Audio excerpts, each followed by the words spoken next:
আপনারা কি জানেন বাংলাদেশের আয়তন দিন দিন বৃদ্ধি পাচ্ছে, নতুন নতুন চর জেগে উঠছে, যা শ্রীলঙ্কার চেয়েও বড় ভূখণ্ড এনে দিতে পারে বাংলাদেশকে। কিভাবে? আসুন না বিস্তারিতভাবে জেনে নেই। বাংলাদেশের ভৌগোলিক পরিবর্তন অব্যাহত রয়েছে। পদ্মা, মেঘনা, বদ্বীপ অঞ্চলে গত কয়েক দশকে 50টিরও বেশি নতুন দ্বীপ এবং চর জেগে উঠেছে, যা বসবাসের উপযোগী হয়ে উঠেছে।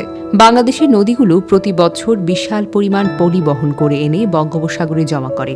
ব্রহ্মপুত্র, মেঘনা, পদ্মা নদী প্রায় 100 কোটি টন পলি নিয়ে আসে, যার ফলে নতুন চর গঠিত হয়।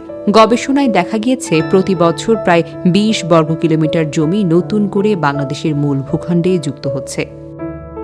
বাংলাদেশের বর্তমান আয়তন প্রায় 1,47,570 বর্গ কিলোমিটার, যেখানে শ্রীলঙ্কার আয়তন মাত্র 65,610 বর্গ কিলোমিটার। নতুন চরগুলো স্থায়ী হলে বাংলাদেশের ভূখণ্ড শ্রীলঙ্কার তুলনায় আরও বড় হয়ে যাবে।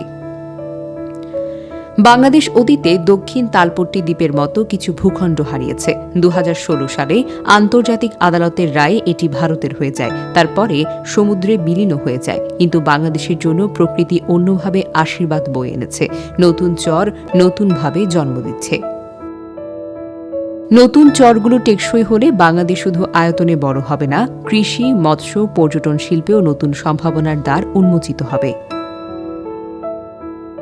বাংলাদেশের ভূখণ্ড ক্রমাগত পরিবর্তনশীল। ভবিষ্যতে বাংলাদেশ আরও বেশি নতুন চর পাবে, যা বাংলাদেশকে আরও সমৃদ্ধ করবে।